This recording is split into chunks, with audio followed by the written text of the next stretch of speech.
শুভ সন্ধ্যা বন্ধুরা। আজকের রেসিপি চানা মশলা।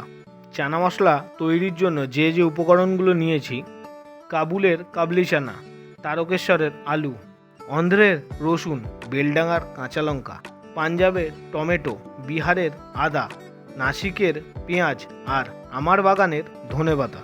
এবার একটা প্রেসার কুকারে আগে থেকে ভিজিয়ে রাখা কাবলি ছোলাগুলো নিয়ে তাতে সামান্য পরিমাণ জল, তেজপাতা, হলুদ ও নুন মিশিয়ে সেদ্ধ করার জন্য বসিয়ে দিলাম।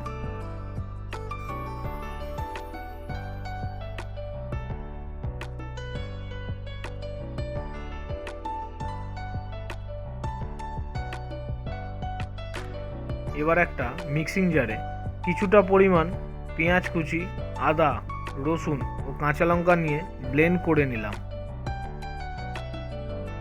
এবার গ্যাস জ্বালিয়ে কড়া বসিয়ে পরিমাণ মতো খাঁটি সরষের তেল দিয়ে গরম করে নিলাম। তেল গরম হয়ে গেছে। এবার তাতে দুটো শুকনো লঙ্কা, অল্প পরিমাণ সাদা জিরে ও কিছুটা পরিমাণ গোটা গরম মশলা দিয়ে ফোড়ন দিয়ে দিলাম। এবার আগে থেকে কেটে রাখা আলু দিয়ে নাড়তে থাকলাম।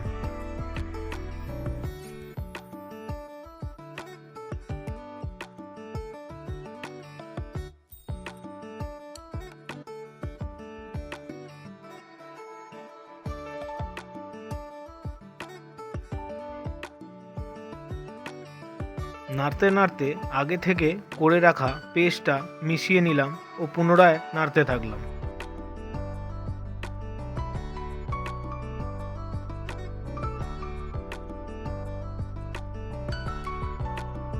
এবার তাতে কিছুটা কাঁচা লঙ্কা, সামান্য টমেটো কুচি দিয়ে সামান্য পরিমাণ হলুদ গুঁড়ো, ধনে গুঁড়ো, জিরে গুঁড়ো, স্বাদ মতো নুন মিশিয়ে ভালো করে কষাতে থাকলাম।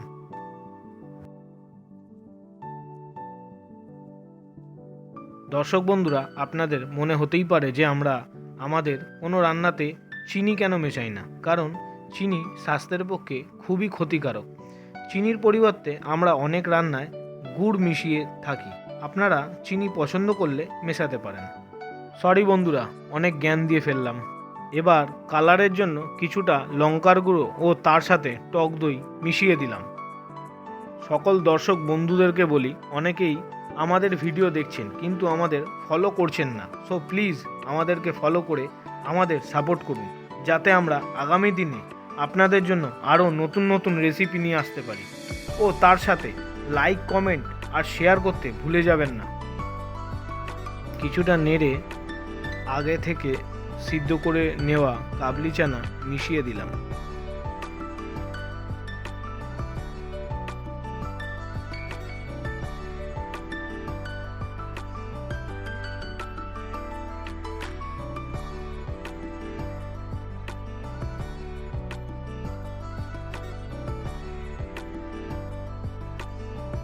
এবার সব অপেক্ষার অবসান।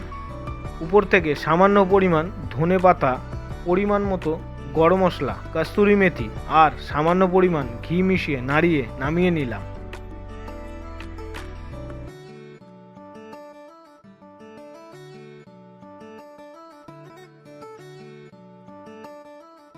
এবার রুটি, পরোটা বা লুচির সাথে পরিবেশনের জন্য প্রস্তুত। এইভাবে একবার ট্রাই করে দেখতে পারেন বন্ধুরা, অবশ্যই ভালো লাগবে। Tata, good night.